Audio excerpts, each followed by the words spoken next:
Eh bien, merci d'être là ce matin donc pour cette première séquence de notre troisième forum de la FHF Bourgogne-Franche-Comté.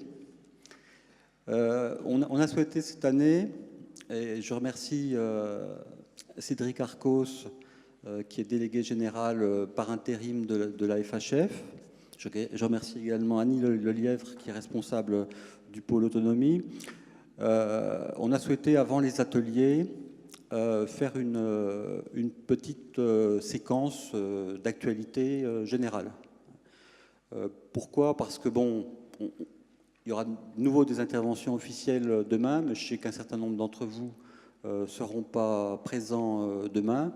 Je crois qu'il est utile de replacer avant les ateliers les différents éléments un peu spécialisés dans la politique générale. Alors vraiment merci à Cédric.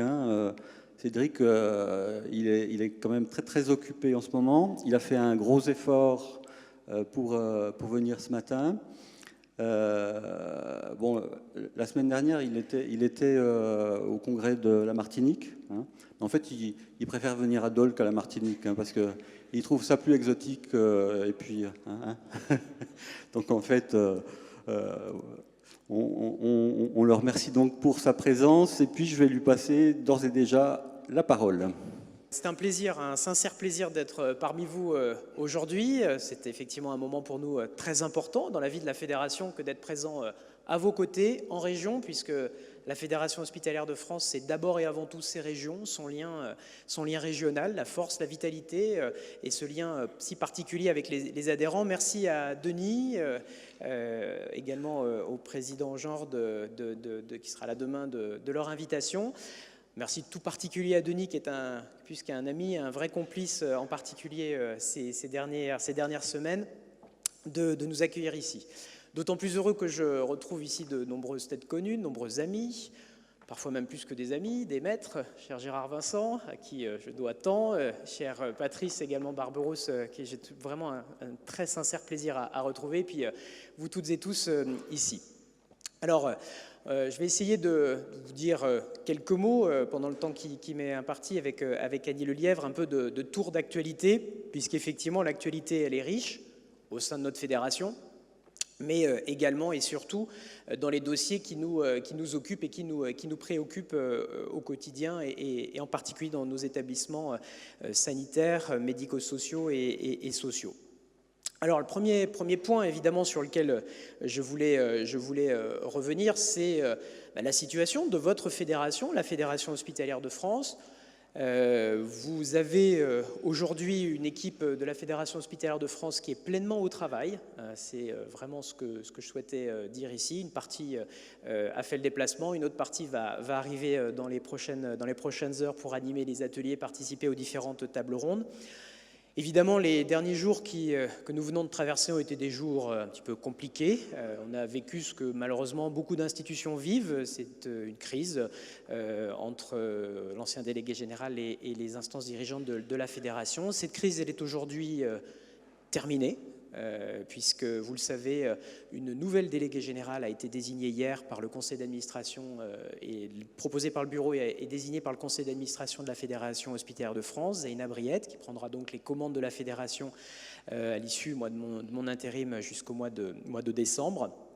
Et elle portera évidemment la pleine continuité de la politique qui est conduite dans les établissements, dans vos établissements évidemment, et la pleine feuille de route, j'allais dire l'application de la feuille de route du conseil d'administration qui n'a évidemment pas varié. Alors pendant toute cette période, la ligne qui a été la nôtre, elle a été très simple. Elle a été d'abord de revenir aux fondamentaux. Les fondamentaux pour nous, ils sont très, très clairs, très nets. C'est la défense, la valorisation, la promotion du service public de santé médico-social. Il n'y a pas d'autre ligne pour nous. La seconde préoccupation qui a été la nôtre pendant également ces semaines et qui a été la préoccupation du président Frédéric Valletoux, ça a été de renforcer encore plus le service qu'on vous doit, le service aux adhérents. On n'oublie pas, moi j'oublie pas, qui paye la fédération, qui permet effectivement ce travail d'influence, ce travail de lobbying, ce travail aussi de valorisation de nos établissements publics de santé médico-sociaux. Ce sont vous, les adhérents, les hôpitaux, les établissements sociaux, les maisons de retraite, les institutions de handicap, etc., etc. Et ça, pour nous, ça a été une réalité, ça a été un peu le guide absolu dans cette période un petit peu compliquée qui a été de renforcer le service aux adhérents. Ce qui nous a conduit, vous l'avez vu, à intensifier le rythme de production. On n'avait jamais cessé, évidemment, de travailler, mais toutes les équipes, elles ont eu à cœur encore plus, et je tiens vraiment à les remercier, à montrer effectivement la force, la qualité du travail, la crédibilité qui est la nôtre auprès des pouvoirs publics, et je peux vous l'assurer, pour avoir échangé encore très récemment avec la ministre de la Santé, pour avoir vu des parlementaires également très, très récemment, que notre crédibilité est absolument intacte. C'est-à-dire que la force de la Fédération hospitalière de France, elle est là, elle est perçue, la qualité surtout de nos propositions, elles sont reconnues, et ce qui est très frappant, c'est qu'on va y revenir dans une période où beaucoup de mouvements, beaucoup de changements sont attendus dans l'organisation, dans le pilotage de notre système de santé. Eh bien, notre fédération, elle est attendue, elle est très attendue des pouvoirs publics parce qu'ils savent qu'on est porteur d'un discours d'intérêt général qui fait sens aujourd'hui dans le paysage et en tout cas qui singularise très clairement notre fédération. Et je crois que c'est vraiment très, très important de le rappeler et d'insister sur ce point. Donc ça a conduit les équipes de la Fédération hospitalière de France à se mettre en ordre de bataille extrêmement rapidement pour anticiper le projet de loi de financement de la sécurité sociale. Je vais en dire un mot, puis Michel Deschamps le détaillera tout à l'heure dans l'atelier. Projet de loi de financement de la sécurité sociale qui a été présenté hier au Conseil des ministres et pour lequel aujourd'hui on est pleinement opérationnel avec beaucoup de propositions d'évolution. On avait déjà fait un peu en amont, on est au rendez-vous là aujourd'hui calendaire et on sera évidemment très, très attentif pour porter une vision à la fois confiante, mais aussi courageuse et responsable pour l'évolution de notre système de santé et médico-social, et c'est effectivement très, très important. Donc on a essayé effectivement de vous adresser, j'espère que vous en êtes tous destinataires, un document qui s'appelle la lettre du PLFSS, on en est à la deuxième édition, qui essaye un petit peu de proposer un certain nombre de décryptages. On est la seule fédération qui faisons ce travail-là de vulgarisation, mais aussi de promotion de nos propositions. C'est un travail très important. On a également fait d'autres formes de prise de position assez importantes, qu'elles soient financières, qu'elles soient sur la mise en œuvre des groupements hospitaliers de territoire, avec une victoire assez importante d'accompagnement financier des groupements hospitaliers de territoire, accompagnement financier qui résume évidemment pas à lui tout seul la problématique, mais enfin en tout cas qui est positif, j'allais dire, dans le signal qui a été envoyé à la Fédération hospitalière de France. Bref, pour vous dire sur la situation de votre fédération, c'est que vous avez une équipe nationale qui est vraiment pleinement au travail, très motivée, très compétente, et puis aussi et surtout une équipe nationale qui travaille main dans la main avec les fédérations régionales. Denis Valzer, votre délégué régional, en sait quelque chose puisqu'il coordonne à Paris l'action des fédérations régionales, et c'est extrêmement important, positif. Moi j'ai constaté depuis quelques années que j'ai l'honneur d'être au sein de la Fédération hospitalière de France, tout le travail, toute la montée en gamme du travail des fédérations régionales, et effectivement tout ce lien très fort entre le territoire, les problématiques et puis les positions qu'on peut prendre. La fédération, elle ne vit pas qu'à Paris, elle ne vit pas que dans le microcosme parisien, elle est forte et elle se distingue des autres parce qu'elle est complètement ancrée dans ces territoires. Donc merci encore à vous toutes et à vous tous pour ce travail. Alors, le contexte général de notre système de santé médico-social aujourd'hui, il est d'abord marqué par l'arrivée aux responsabilités, je ne vous apprends rien, de nouveaux responsables publics. On a aujourd'hui effectivement une ministre des Solidarités de la Santé, Agnès Buzyn, qui est aux commandes depuis le mois de mai, avec lequel on a immédiatement pris des contacts. Elle nous a reçus quelques jours seulement après sa nomination. On était les premiers reçus et les premiers avec lesquels un dialogue a été engagé. Sur la forme, tout d'abord, le moins qu'on puisse dire, c'est que les relations se sont apaisées. Pas vous révéler un grand secret si je vous dis que les relations étaient pour le moins un peu complexes avec la précédente ministre de la Santé. On se console en disant qu'on était loin d'être les seuls.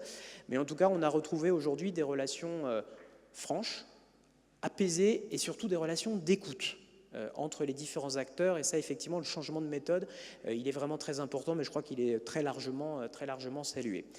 Donc, on a tout de suite engagé des discussions, je vous le disais, avec la ministre des Solidarités et de la Santé, mais on a aussi engagé des discussions avec les autres ministres, en particulier avec la secrétaire d'État Cluzel en charge des personnes handicapées, qui est rattachée au Premier ministre. On a évidemment eu déjà des rencontres avec le Premier ministre, avec les collaborateurs du Président de la République, pour, là encore, tout de suite positionner notre fédération comme une force de proposition, pas seulement de défense ou d'opposition, mais vraiment une force de proposition, parce qu'on a quand même, je vais y revenir, beaucoup de choses à dire pour l'avenir et pour l'évolution de notre système de santé. Donc, tous ces contacts aujourd'hui, ils permettent à notre fédération d'être présente dans le débat public, y compris en cette période cruciale de PLFSS, je vais y revenir, et de stratégie nationale de santé. Alors, vous le savez, la boussole de la ministre de la Santé, c'est justement l'ouverture d'un grand chantier qui s'appelle la stratégie nationale de santé. Alors, on a une position, nous, qui est assez simple, c'est qu'on a trop longtemps dénoncé l'absence de boussole de long terme, de cap du système de santé, et dénoncé une vision court-termiste des décisions prises, pour ne pas faire crédit au pouvoir public de la volonté, en tout cas, de penser un peu de moyen et de long terme pour le système de santé. Donc, les choses vont aller assez vite. La stratégie nationale de santé, c'est d'abord une feuille de route qui a été dévoilée par la ministre, sur laquelle je ne reviens pas, qui à la fois ouvre très fortement le chantier de la prévention, ouvre également un autre chantier qui tient extrêmement à cœur à la fédération, qui est celui de la lutte contre les actes inutiles et de la pertinence d'une façon générale, et puis qui veut ouvrir un certain nombre de décloisonnements, de chantiers de décloisonnement dans notre système de santé. Donc, dès l'ouverture de cette stratégie de santé, des groupes de travail vont être mis en place, auxquels évidemment on participera, ainsi que tous les représentants régionaux. Il y aura une concertation citoyenne pendant cet hiver, et puis très rapidement, en février, des décisions qui devront ensuite se traduire dans les projets régionaux de santé pour structurer la politique de santé. Alors, la vision de la FHF, je la résumerai un petit peu en quelques mots, et notamment en un mot, c'est celui d'une vision responsable, la responsabilité. Responsabilité vis-à-vis des territoires, c'est-à-dire qu'il est venu pour nous le temps d'ouvrir réellement la page des territoires. Le système de santé doit faire confiance aux territoires, doit s'inscrire dans les territoires, avec notamment l'outil groupement hospitalier de territoire, mais qui n'est pas un outil qui résume et qui épuise à lui seul la politique de santé. C'est un outil au service d'une politique, évidemment, les groupements hospitaliers de territoire, mais plus fondamentalement, la responsabilité vis-à-vis du territoire, trouver les moyens de permettre aux acteurs de santé de travailler ensemble et d'avoir une politique coordonnée. Je vais y revenir. Responsabilité vis-à-vis de la population, avec un principe qu'on appelle, nous, de nos voeux de manière très claire, très forte, qui est un peu une voix dissonante dans le paysage, c'est celui de la convergence des responsabilités, la convergence des devoirs. Autrement dit, la position assez simple, qui pour nous doit être la boussole du système de santé, c'est que tout acteur financé par de l'argent public, et tous les acteurs de santé sont financés par de l'argent public, par une banque qui s'appelle l'assurance maladie, eh bien tous doivent à un moment ou à un autre rendre une mission de service public, ou tout le moins participer à la mission de service public, et leur financement doit être à la hauteur de cette participation.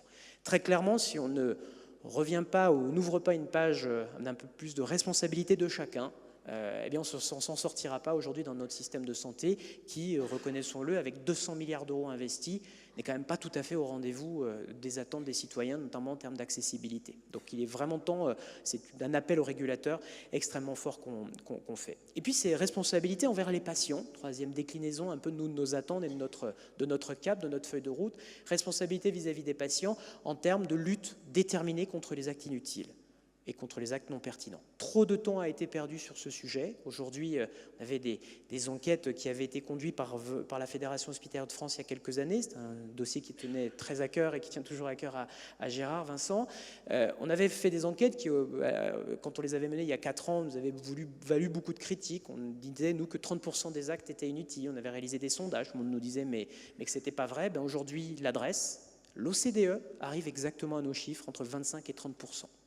25-30% de 200 milliards d'euros, on a de quoi faire, on a quoi en tout cas mieux utiliser l'argent qui est engagé dans le système de santé. Donc là, il est temps de sonner la mobilisation générale. Trop de temps a été perdu en termes d'affichage des données, en termes de collecte aussi de la mine d'informations qu'on a, et puis aussi en termes de responsabilité d'une façon générale. Pourquoi ne pas afficher les écarts de prise en charge d'une région à l'autre? Quand en général on affiche, il y a déjà une part du chemin qui est fait. Et puis pourquoi pas aller plus loin en termes de valorisation des actes pertinents et puis aussi de sanctions des actes non pertinents.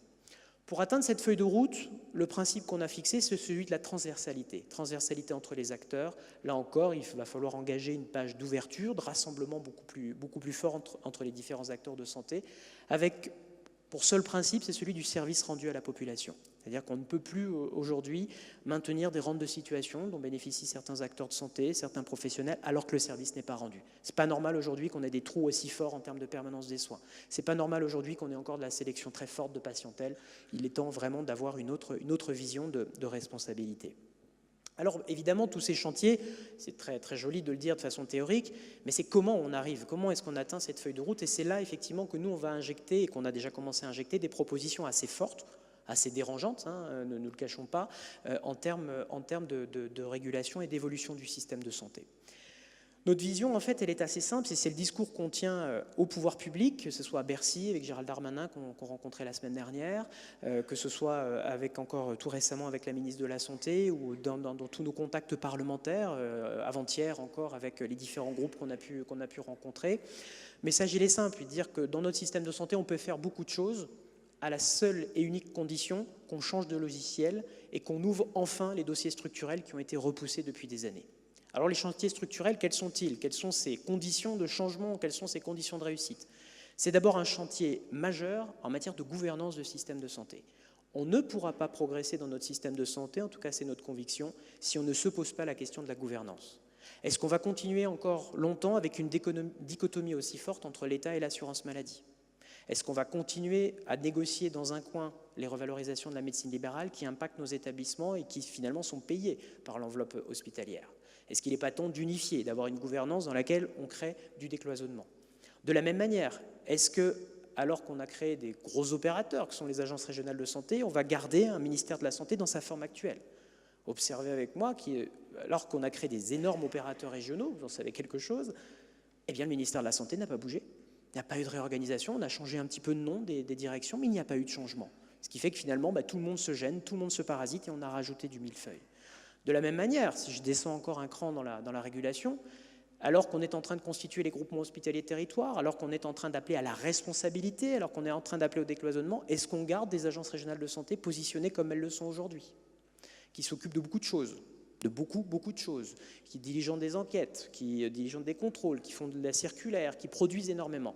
Là aussi, il est temps un petit peu de repositionner sans doute vers le haut chaque acteur. Aujourd'hui, ce qui nous manque dans les territoires, c'est de la stratégie, c'est de la régulation, c'est du contrôle, de l'évaluation, c'est de la politique, et certainement pas des acteurs qui parfois se parasitent et parasitent votre action. C'est un point fondamental.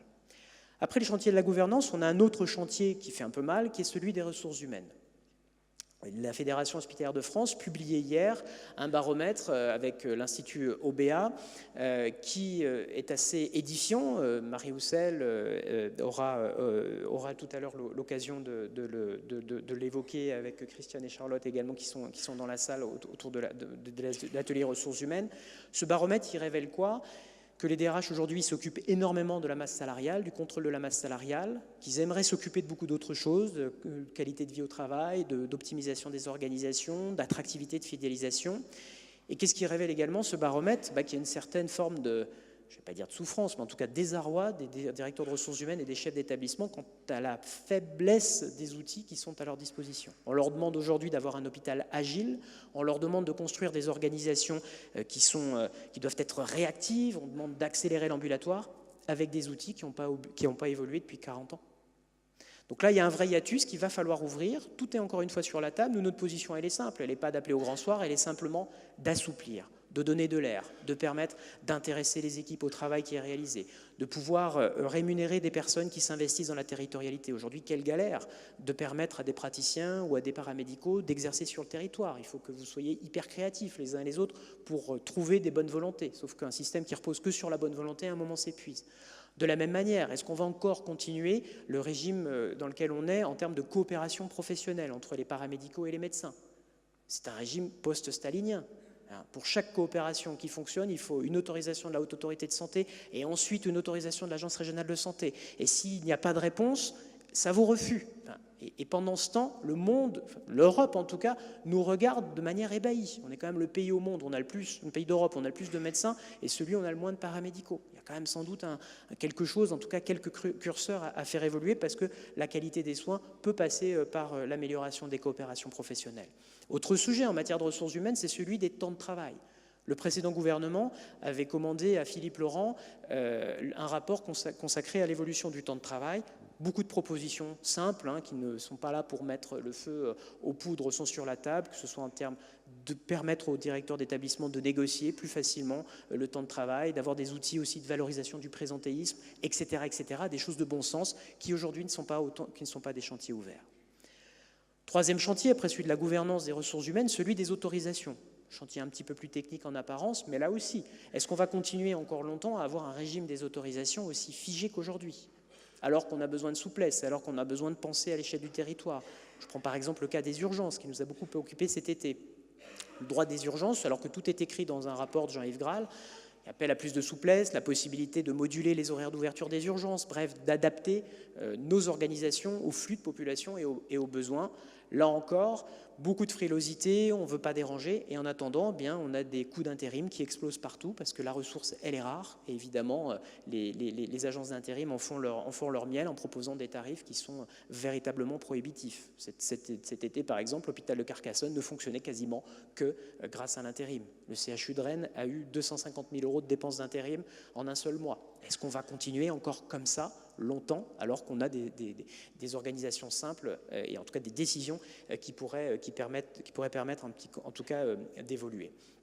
Évidemment, on a beaucoup d'autres chantiers, beaucoup d'autres conditions, j'allais dire, d'évolution. Je n'évoque pas les questions majeures du système d'information. Là aussi, on a un véritable besoin de connexion du système d'information, d'investir dans le système d'information. Alors on attend avec un peu d'inquiétude ou d'impatience en fonction du regard qu'on peut porter les décisions du Premier ministre en matière de grands plans d'investissement. Vous savez que 5 milliards, un petit peu plus de 5 milliards d'euros seront consacrés aux investissements. On espère véritablement qu'on ne va pas mettre un système de trop fortes contraintes avec des copermos et des surcomités qui vont empêcher véritablement d'investir, mais encore une fois qu'on part de principes simples, la territorialité, la confiance et l'évaluation et surtout l'investissement dans le numérique qui est vraiment un investissement tout à fait fondamental. Donc ce sont un petit peu les chantiers qu'on essaye d'ouvrir avec, encore une fois, au risque de me répéter, le discours est très simple, c'est qu'on peut faire beaucoup dans nos organisations, dans nos établissements, à la seule et unique condition qu'on nous aide à faire. C'est-à-dire que le logiciel aujourd'hui qui consiste à demander chaque année des économies, je vais y revenir dans un instant, aux hôpitaux, sans rien changer de la matrice, je pense que ce mécanisme est mortifère, en tout cas qu'il va être de plus en plus difficile à supporter dans nos établissements. On ne va pas pouvoir continuer à faire, cette année, c'est 1,6 milliard d'euros d'économie qui est attendu de notre part. 1,6 milliard d'euros qui est attendu. On ne pourra pas le faire sans changer les différents paramètres, au risque effectivement de décourager au mieux nos organisations et puis au pire d'avoir des conséquences assez fâcheuses sur la qualité des soins et sur la qualité des organisations de travail. Alors, c'est le message qu'on porte un petit peu partout. On espère qu'on va être entendu. En tout cas, comptez sur nous, comptez sur les équipes de la FHF pour faire entendre leur voix. On compte aussi beaucoup sur vous dans vos contacts, dans vos établissements, dans vos conseils de surveillance, dans le contact que vous pouvez avoir avec les élus, avec l'opinion, avec la presse, etc., pour aussi faire passer ce message de responsabilité vis-à-vis des pouvoirs publics. On attend maintenant, les hospitaliers ont donné beaucoup. Ils attendent maintenant qu'on leur rende un petit peu, qu'on leur fasse confiance et qu'on déverrouille un certain nombre d'axes dans notre système de santé. La toile de fond de tout ça, elle est quand même, désolé de revenir un peu à cette réalité, elle est très financière. En particulier aujourd'hui, le lendemain de présentation du projet de loi de financement de la sécurité sociale. Alors un PLFSS qui, vous le savez, chaque année, en particulier le premier PLFSS d'un quinquennat, est toujours un moment de grande attente, de grande incertitude, parce qu'il donne un petit peu la couleur de ce qui sera la politique des 5 prochaines années. Alors, d'abord des éléments positifs qu'il faut reconnaître dans ce projet de loi de financement de la sécurité sociale, c'est quand même une augmentation du taux d'Ondam. Globalement, les dépenses de sécurité sociale augmenteront de 2,1% l'année prochaine. Pour les dépenses hospitalières et médicaux, pour les dépenses hospitalières, ce sera 2%. Et non pas 2,2% comme communique le gouvernement, mais j'y reviendrai. Et pour les établissements socio-médico-sociaux, ce sera 2,6%, mais Annie y reviendra tout à l'heure. On peut quand même reconnaître que c'est un point positif, alors qu'on a une croissance qui n'est pas à ce niveau. Autre point positif, il y a un certain nombre de sujets qui évoluent dans le bon sens, notamment le financement de la télémédecine, même si on y va très très doucement, très timidement. On peut dire que le mouvement est quand même un petit peu engagé et que ça va incontestablement dans le bon sens. Pour autant, on a quand même un certain nombre de doutes et de frustrations, ou en tout cas d'inquiétudes par rapport à ce PLFSS. D'abord, on attendait tous un grand changement de méthode. Tout le monde attendait, et la FHF en particulier, une loi de programmation pluriannuelle. Autrement dit, qu'on sache pour 5 ans quelle allait être l'évolution des budgets de la santé, tout simplement que pendant 5 ans, vous ayez une vision à peu près stable, je dis bien à peu près stable, de vos tarifs et des moyens dont on dispose, conditions quand même minimales pour piloter des établissements, pour gérer des investissements, etc., etc. En tout cas, pour anticiper. Malheureusement, ce n'est pas le choix qui a été fait. On reste sur un budget annuel, on reste un peu sur une très faible visibilité, on le regrette, et tous les autres acteurs le regrettent, en particulier les acteurs du médicament, qui aussi attendaient pour réinvestir en France. Donc c'est quand même effectivement très dommageable de ne pas avoir un peu cette vision pluriannuelle. L'autre grande inquiétude, c'est l'extrême rigueur de ce PLFSS, il ne faut pas se tromper. On a une communication qui est aujourd'hui très positive, très habile de la part du gouvernement, qui est assise sur les points positifs. Mais enfin, la réalité, c'est que c'est un PLFSS pour les hôpitaux à 2%, pour les maisons de retraite et établissements sociaux handicap, c'est de 2,6%, par rapport à un besoin mécanique de financement automatique de 4,5%. Donc il y a un écart de plus de 2 points entre ce dont on aurait besoin et ce dont on va disposer. Quand je dis ce dont on aurait besoin, ce n'est pas simplement la lettre au Père Noël ou ce dont on rêverait, c'est simplement l'application mécanique des accords qui ont été décidés par les pouvoirs publics ces dernières années. Protocole PPCR, revalorisation du point d'indice, les internes, j'en passe, et des meilleurs, l'inflation d'une façon générale. Simple application des mesures salariales, c'est plus d'1 milliard d'euros de dépenses en plus pour nos hôpitaux. Donc il y a un écart très important qui va se traduire cette année, en tout cas pour l'année 2018, par un effort d'économie de 1,6 milliard d'euros. C'est inédit, ça n'a jamais été fait dans notre système de santé, jamais été fait. Le précédent plan triennal, on était sur un rythme déjà très élevé d'augmentation, 750 millions d'euros la première année, un peu plus de 900 millions d'euros la deuxième année et 1 milliard l'année qu'on est en train de terminer en 2017. Donc là, effectivement, on a quand même une toile d'inquiétude, c'est jusqu'où on va pouvoir aller. Et là, je crois qu'on a un discours vraiment très fort à porter auprès des pouvoirs publics qui sont quand même très direction de la sécurité sociale, aux différents étages de la République. Les manettes sont de ce côté-là aujourd'hui, ce qui n'est pas forcément une excellente nouvelle pour nous. C'est que non, il n'y a pas du gras dans les hôpitaux et non, il n'y a pas plein de marge de manœuvre simplement en optimisant les achats comme les hiérarques de Bercy l'imaginent. Il y a un moment, ça va s'arrêter. Donc il va falloir changer les paramètres de notre système. Je n'y reviens pas. Donc, par rapport à ce projet de loi de financement de la sécurité sociale, donc des fortes inquiétudes, un certain nombre effectivement de points qu'on retient comme positifs. Parmi les points d'inquiétude très forts, mais Michel Deschamps y reviendra tout à l'heure, on a nous, voilà, des points de vigilance et surtout on a essayé de positionner notre réaction, et c'est le sens des amendements là qu'on a dévoilés et qui ont été adoptés hier au conseil d'administration de la Fédération hospitalière de France, des amendements qui sont très offensifs, qu'on a déjà commencé à défendre auprès des parlementaires, en particulier des parlementaires qui nous sont proches, comme Olivier Véran, qui est rapporteur général du PLFSS, qui est membre des instances de la FHF, comme Jean-Louis Touraine, qui est le vice-président de la Fédération hospitalière de France, et j'en passe beaucoup d'autres. On essaye vraiment de beaucoup travailler avec eux pour essayer de faire passer un certain nombre de messages. On travaille également avec les pouvoirs publics, avec 4 axes d'amendements pour être le plus synthétique possible. Le premier axe, c'est d'abord le partage équitable des efforts. On ne peut plus accepter aujourd'hui que l'hôpital soit la variable d'ajustement dans le système de santé. Or, quand on regarde l'analyse des chiffres, elle est très simple. La commission des comptes de la Sécurité sociale, qui s'est tenue il y a quelques jours et à laquelle on participait, fait apparaître que pour l'année 2016 et pour les projections 2017 vont exactement dans le même sens, l'ONDAM hospitalier est tenu et est même sous-consommé. Donc les hôpitaux, publics, privés, tiennent les objectifs qui leur sont assignés, voire même sont en deçà des objectifs qui leur sont assignés. En parallèle, la ville, elle, est en dépassement. Et donc la mécanique du PLFSS, elle est construite sur un débasage de l'hôpital pour renflouer la ville, en particulier pour payer la revalorisation honoraire qui a été signée l'été dernier par l'actuel directeur général de la CNAM et validée par la précédente ministre de la Santé. C'est 1,5 milliard d'euros de dépenses en plus pour les revalorisations. Bon, très bien. Mais simplement, on dit partage équitable des réformes, et là, c'est un amendement très fort qu'on va pousser, alors qui est très politiquement incorrect, mais tant pis. C'est le fait que, de la même manière qu'il y a une réserve prudentielle pour l'hôpital, il doit y avoir une réserve prudentielle pour la ville. Ce n'est pas un gros mot de dire qu'eux aussi, partage équitable des efforts, eh bien, il y a des mécanismes, on a trouvé des rédactions très habiles, je pense, pour trouver effectivement des mécanismes de mise en réserve. Tout simplement, on peut parfaitement différer un certain nombre de revalorisations tarifaires à l'atteinte des objectifs qui sont fixés par les pouvoirs publics. On peut aussi mettre en gel un certain nombre de rémunérations sur objectifs de service public, de santé publique, etc., etc. Bref, il faut qu'il y ait un partage équitable des efforts, sinon on ne s'en sortira pas. Partage équitable des efforts également en termes de transport sanitaire.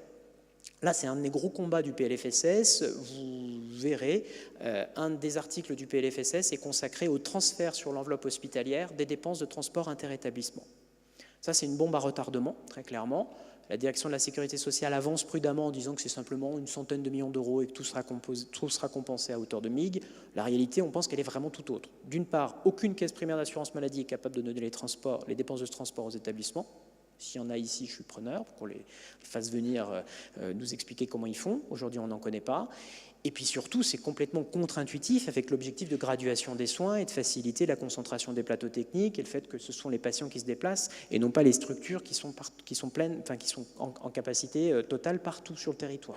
Donc là, on a une vraie injonction paradoxale. C'est un amendement qu'on va pousser très fort avec toutes les fédérations. On a réussi à trouver un certain nombre de combats communs. Ça en fait partie pour aller plus loin. Après le partage équitable des efforts, on a un deuxième axe d'amendement qui est celui de la libération des énergies au sein des établissements de santé, avec là aussi un certain nombre d'axes qui tendent à soutenir les efforts d'efficience. Typiquement, mais Michel reviendra tout à l'heure sur ce sujet, on nous remet encore le sujet de la généralisation de la facturation au fil de l'eau de FIDES. On nous le remet avec une rédaction un peu surprenante, c'est que cette fois-ci, on supprime toute obligation d'évaluation et d'expérimentation. C'est-à-dire que la DSS est tellement persuadée que c'est fantastique qu'il ne faut même pas l'évaluer, il faut l'appliquer tout de suite. Nous, on est très inquiets par rapport à ce dispositif parce que ça va prendre du temps médical pour de la cotation au fil de l'eau, ça va faire recruter des agents administratifs, on n'y coupera pas, et surtout, on ne voit pas le gain in fine pour le système. Les comptes, en tout cas l'activité hospitalière, elle est suivie au fil de l'eau, plus vite que les établissements privés qui sont déjà en facturation au fil de l'eau. Donc on n'a pas compris l'intérêt du système, si ce n'est de dépenser plus pour donner le sentiment d'un meilleur pilotage du système de santé. Troisième axe d'amendement, pour ne pas être trop long, c'est celui de la libération, là aussi, du soutien plus exactement aux organisations de ressources humaines, en tout cas au décloisonnement d'un certain nombre d'éléments. On a un amendement très fort sur les coopérations professionnelles, j'en parlais tout à l'heure, qu'on essaye de rattacher à cette occasion-là. On propose en fait de renverser complètement la logique. On demandera l'autorisation à la Haute Autorité de Santé, mais en cas de silence, ce sera une acceptation et non pas un refus. C'est-à-dire qu'il faut vraiment passer la vitesse supérieure, permettre aux paramédicaux qui veulent s'investir, aux équipes médicales qui veulent déléguer, même si ce n'est pas le terme politiquement correct qu'on emploie, en tout cas qui veulent travailler en équipe, de pouvoir le faire. De la même manière, on a également des dispositions qu'on va porter sur les expertises CHSCT. Vous savez que c'est un des sujets qui nous occupe tous beaucoup, un des irritants nombreux du système, pour là aussi revenir dans le droit commun de la commande publique et dans le droit administratif et pas d'avoir d'exception particulière. Donc voilà un petit peu, nous, les grands axes d'amendement: soutenir l'efficience des établissements de santé, le partage équitable des contraintes, un certain nombre aussi de mesures qui nous semblent en tout cas aller dans le bon sens en termes là aussi de relations entre la ville et l'hôpital, en termes de chantiers d'ouverture qui nous paraissent tout à fait importants. Tout ceci étant, en tout cas dans le PLFSS, notre grande déception, évidemment, je ne l'ai pas cité précédemment dans les conditions de réussite, parce que je voulais en consacrer un développement un petit peu à part, c'est le chantier de la réforme du financement.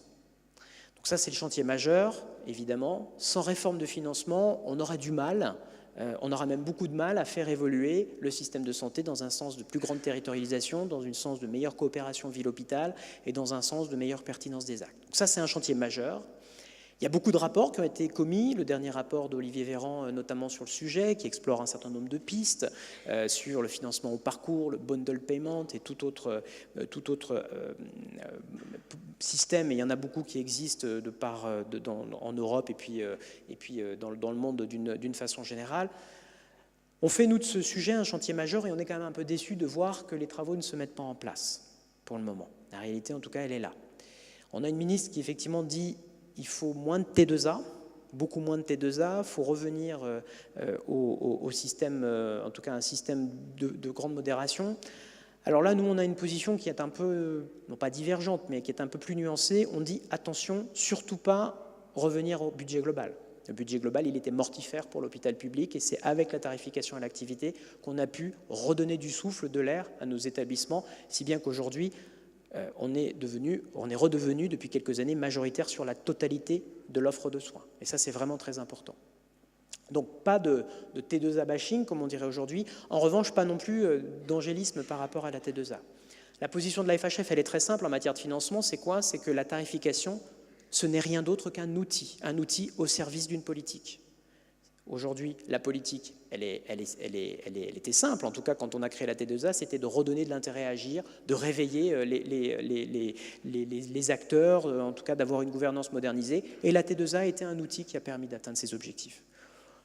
Aujourd'hui, en tout cas demain, j'espère vraiment demain, la politique, elle est en train de changer, c'est transversalité, parcours, décloisonnement. Et là, on a besoin d'un nouvel outil qui ne peut plus être complètement la T2A, mais qui ne doit pas non plus jeter la T2A à la poubelle. On a besoin de transversalité. Alors, est-ce que c'est le financement au parcours? Peut-être. Est-ce que c'est les bundle payment? Peut-être. Là encore, gare aux comparaisons. On nous montre toujours le modèle suédois. Le modèle suédois, il est très simple, sauf que tous les médecins, ils sont salariés en Suède. Il n'y a pas de médecine libérale. Donc c'est plus simple, effectivement, d'avoir un système de financement au parcours quand vous n'avez pas des acteurs qui sont payés à l'acte pour certains et en tarification à l'activité pour d'autres, voire au forfait pour d'autres établissements comme le SSR par exemple. Donc là, il va, en tout cas, nous, on pense, se retrousser les manches, certainement pas fragiliser les hôpitaux publics à travers cette réforme, c'est-à-dire que rien ne serait pire que de revenir à un système où le privé est en T2A complète et nous, on serait en budget global. Donc ça, c'est vraiment on doit avoir un système de financement qui permette à l'hôpital d'avoir les mêmes armes pour se défendre, pour se battre, pour être offensif, et on prouve notre qualité des soins et la confiance que nous font les Français. Et ça, c'est vraiment très, très important. Mais très vite, engager cette réforme du financement. Et nous, notre boussole, on sera ouvert à beaucoup de choses. On a déjà produit des travaux. On a une commission qui est en train de se mettre en place sur ces sujets-là, également sur le sujet de l'investissement, qui est piloté en particulier par Daniel Portal, DG du CHU d'Amiens. Bref, nous, on est prêts à contribuer, on est prêts à aller loin, avec une seule ligne rouge.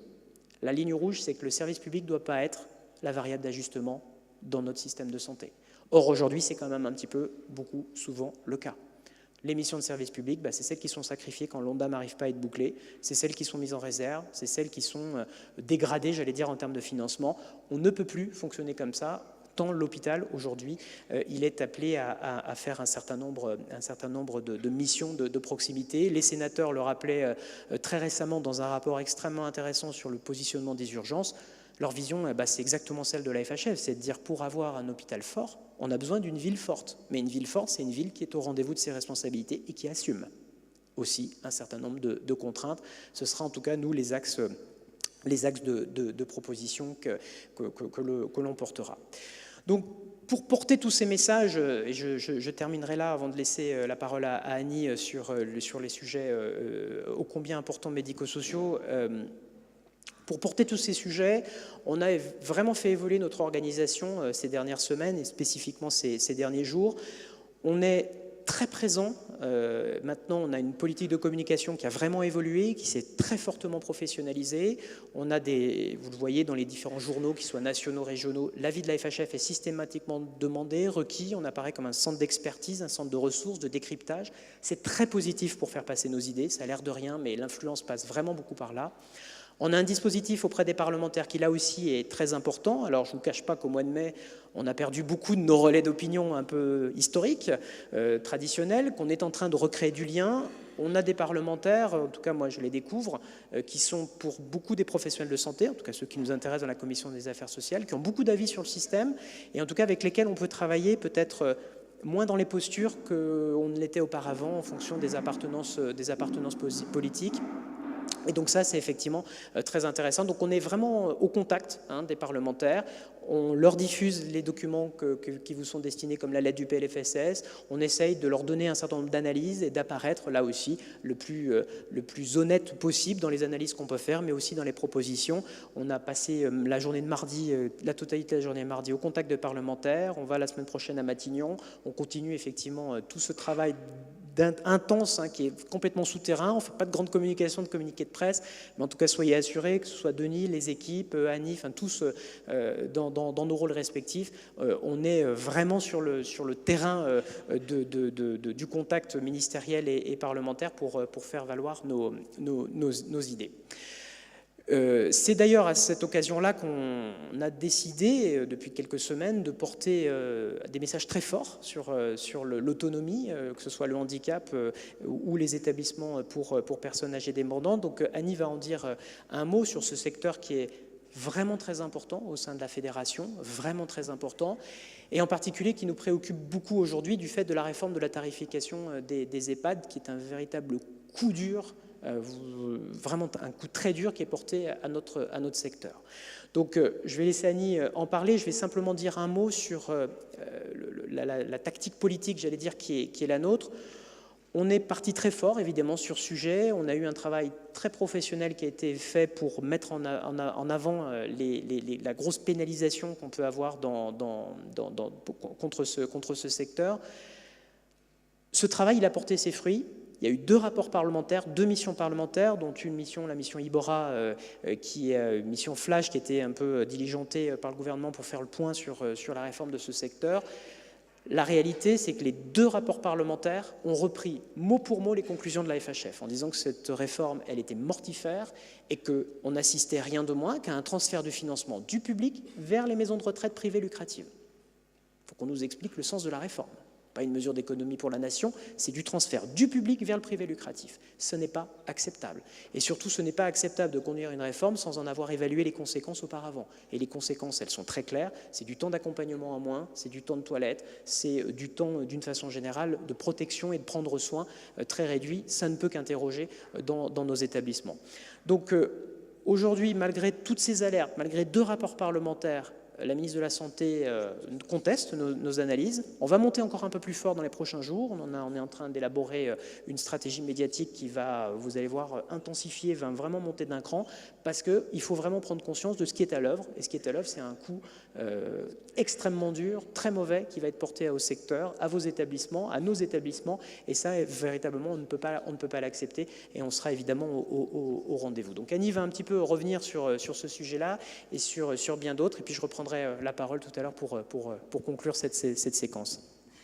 Merci. On a déjà balayé, brossé pas mal le tableau. Juste quelques mots de complément pour à la fois saluer la mobilisation, notamment en région, et les remontées fondamentales d'informations qu'on a eues par l'ensemble des régions, mais très très fortes justement en Bourgogne-Franche-Comté. Donc c'était important. C'est aussi cette enquête menée depuis plusieurs mois en lien avec les fédérations régionales et en lien avec chacun d'entre vous qui nous permettent aujourd'hui d'aboutir à ce chiffre estimé de 200 millions de pertes sur le secteur dépendance pour les établissements publics qui permettent d'affiner et d'avoir aussi des véritables arguments concrets et des exemples de terrain. Il y en a eu aussi un certain nombre assez nombreux dans votre région qui ont permis d'illustrer dans les échanges notamment lors des auditions parlementaires que nous avons pu avoir avec les deux missions tout début septembre. C'est vraiment des éléments fondamentaux de faire le lien aussi et de rendre concret ces chiffres. Donc voilà, c'est un élément majeur puisque, comme le disait Cédric, on poursuit aussi cette mobilisation parce que les chiffres sont avérés, parce que le constat a été par ailleurs posé, je vous en reparlerai un petit peu plus longuement tout à l'heure d'un point de vue technique, et parce qu'il va bien au-delà d'une perte simplement sur le forfait dépendance tel qu'elle est parfois un peu cristallisée, notamment dans les médias professionnels, mais elle va aussi au-delà à la fois de la complexité d'un système de financement qui n'a pas été levé et qu'on n'a pas dépassé dans le cadre de cette réforme de la tarification alors qu'on l'avait appelée de nos voeux. Et puis le deuxième point, c'est bien évidemment ce focus un petit peu plus large. Plutôt, on aimerait éviter cette unique focus sur le forfait dépendance pour avoir une vision un peu plus large, à savoir sur l'impact sur le forfait dépendance, sur le tarif hébergement et sur le forfait soins. C'est l'intégralité du modèle de financement que l'on questionne avec les différents impacts que la réforme a sur chacun de ces trois secteurs et pas uniquement ce focus. Donc ça, c'est vraiment aussi un élément que l'on a porté, pour lequel on a échangé longuement aussi avec les parlementaires, puisque le système de financement des EHPAD est parfois pas très lisible et ça nécessite beaucoup d'explications et de pédagogie. On en reparlera, on l'a vu aussi récemment dans les médias sur la question de la taxe d'habitation dans les EHPAD. Là aussi, c'est un sujet qui nous a un peu occupés et qui nécessite de faire un peu de pédagogie pour déconstruire des discours sur le mythe, en tout cas, d'un éventuel dotation de financement un peu supérieure dans un certain nombre d'EHPAD. Et puis, le dernier petit focus éventuellement, je voulais faire sur la partie médico-sociale, comme le soulignait Cédric. On suit de façon active les différentes étapes du PLFSS et puis on aura une volonté aussi d'accompagner sur le volet médico-social un peu de traduction et un peu d'actualité auprès de vous sur du PLFSS pour le volet et pour ce qui concerne plus particulièrement le médico-social. On aura aussi des communications très prochainement sur ce sujet auprès de vous. Bon, on a déjà dit beaucoup de choses. Encore une fois, je reste aujourd'hui et demain, donc on aura l'occasion évidemment de parler, d'échanger sur les différentes questions. Ce que je voulais peut-être vous dire en conclusion, c'est que aujourd'hui, les équipes de la FHF, elles ont pour principe, je vais dire, ou dans l'ADN, en tout cas, c'est vraiment la ligne qu'on porte. Moi, la ligne que je porte pendant encore ces quelques semaines de façon très forte, que je pourrais résumer en quelques mots. Le premier mot, c'est l'équité. Il faut véritablement que notre système de santé il soit plus équitable, qu'on partage réellement les contraintes et qu'on ouvre un certain nombre de sujets extrêmement forts. Là-dessus, vous l'avez vu, j'ai détaillé quelques propositions, on en a d'autres. On en aura beaucoup d'autres. On va dévoiler demain un document assez complet, en tout cas assez nourri, sur la stratégie nationale de santé, document qu'on a élaboré, que la FHF a élaboré, qui a reçu le soutien de toutes les conférences hospitalières et médico-sociales, qui est un document assez dense. On sera la seule fédération, je crois, à porter un produit aussi nourri, encore une fois pour obliger les pouvoirs publics à être au rendez-vous des attentes qu'on leur pose. Ça, c'est vraiment le message que je voudrais encore une fois marteler. Deuxième principe, après l'équité, c'est celui de la responsabilité. Je l'ai dit, je l'ai décliné. On a vraiment une responsabilité, tous, acteurs de santé, vis-à-vis de notre population. Et ça, c'est vraiment fondamental de jamais l'oublier. De la même manière que moi, je n'oublie pas la responsabilité qu'on a et que j'ai à votre égard, adhérent de la Fédération hospitalière de France et à l'égard des fédérations hospitalières régionales. Là aussi, c'est notre ADN et soyez assurés que toutes les équipes, en particulier ces derniers jours, n'ont eu que ça en tête, c'est vous donner du service et vous montrer qu'on mérite votre confiance. Le troisième principe, après celui de l'équité, la responsabilité, c'est celui de l'innovation. Rien ne serait pire, j'en ai pas parlé, que toutes ces réformes et que cette énorme contrainte financière qui va s'abattre, enfin qui va continuer à s'abattre sur nous. Je dis continuer puisque je vous rappelle que sur les 10 dernières années, on a réalisé 7 milliards d'euros d'économies. Il faut toujours le rappeler, le marteler, ce chiffre-là. On ne découvre pas cette année qu'il faut faire des économies. C'est un mouvement qui n'a pas cessé de s'amplifier. On ne fera pas ça si on supprime, en tout cas si on ne ménage pas l'innovation. Alors ça veut dire quoi, pas ménager l'innovation? Ça veut dire qu'il y a un effort majeur à apporter à nos centres hospitaliers universitaires. Ça, c'est un message très fort qu'on souhaite porter. Les hôpitaux universitaires, ils sont la fierté, l'excellence de notre système de santé. Ils ne sont pas tout seuls à faire de l'innovation, ils sont au cœur aussi des territoires. Et je crois que l'avenir demain, en tout cas, c'est sans doute d'adapter les ordonnances Debré. Personne aujourd'hui n'envisage sérieusement de les remettre en cause, mais en tout cas d'adapter les ordonnances Debré dans un cadre plus territorial. Le CHU, c'est à la fois la fierté, la balise de notre système, mais il est aussi au service de son territoire et ce lien, il doit être encore plus fort et toujours plus reconnu.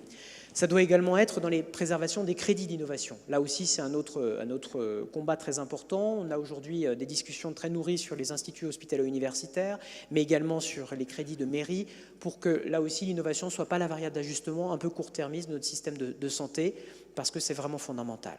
Innover, mais également investir. Ces 5 dernières années, de 2012 à 2017, on a diminué à hauteur de 1,5 milliard d'euros chaque année l'investissement. Globalement, on investissait 6 milliards, 6 milliards 5 à la fin de l'année 2012. On est tombé à 4 milliards d'euros d'investissement aujourd'hui dans le système de santé. C'est une perte de près de 10 milliards d'euros d'investissement. C'est colossal. Or, un système qui n'investit pas, c'est un système qui ne prépare pas l'avenir. Donc là aussi, nous, c'est cette préparation de l'avenir, elle nous oblige, elle oblige les pouvoirs publics, elle nous oblige donc aussi à trouver un nouveau modèle de financement, j'y faisais référence tout à l'heure, qui garantisse des marges d'investissement, qui garantisse des marges de progrès, d'être en capacité toujours de proposer à nos concitoyens un service public le plus performant, le plus innovant possible, en tout cas le plus moderne.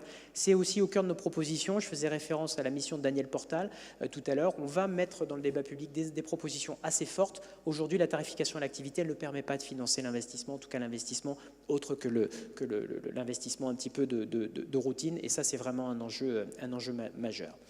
Et puis le dernier principe, c'est la confiance. On doit, en tout cas nous c'est la posture qui est la nôtre dans nos contacts avec les pouvoirs publics, on appelle à la confiance. Il faut vraiment tourner une page de notre système de santé. Pendant les dernières années, spécifiquement pendant les 5 dernières années avec notre précédente ministre, on avait vraiment le sentiment que c'était la défiance qui présidait les relations. C'était systématiquement de la mise en cause, de la non-confiance aux établissements.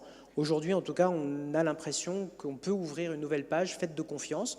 Confiance veut dire aussi responsabilité, évaluation. À nous d'être au rendez-vous de nos responsabilités, mais en tout cas, ça sera un axe, nous, extrêmement fort. Il faut faire confiance à la territorialisation, il faut faire confiance aux établissements, aux responsables, aux médecins, aux représentants des usagers, à la démocratie sanitaire d'une façon générale. Mais ce mot-là, il doit être effectivement vraiment intégré pendant les 5 prochaines années dans la politique qui va être mise à l'œuvre.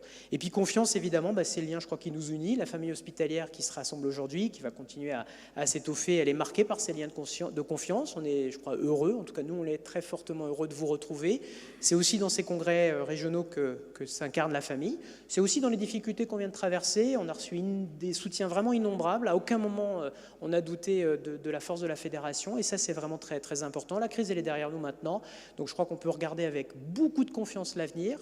Vous le savez, moi, je vais prendre dans quelques semaines un peu de champ par rapport à cette fédération, un projet que j'avais souhaité conduire il y a maintenant quelques mois. En tout cas, moi, je peux vous dire que c'est une équipe de la Fédération hospitalière de France, des équipes régionales, dans lesquelles vous pouvez avoir pleinement confiance, qui sont au travail et qui sont aussi le sens des responsabilités pour ne pas demander n'importe quoi, mais en tout cas être toujours des interlocuteurs, vos interlocuteurs crédibles, mais aussi des interlocuteurs par rapport au pouvoir public qui sont de plus en plus crédibles. Voilà, en tout cas, un grand merci pour ces échanges et puis un bon congrès à nous tous.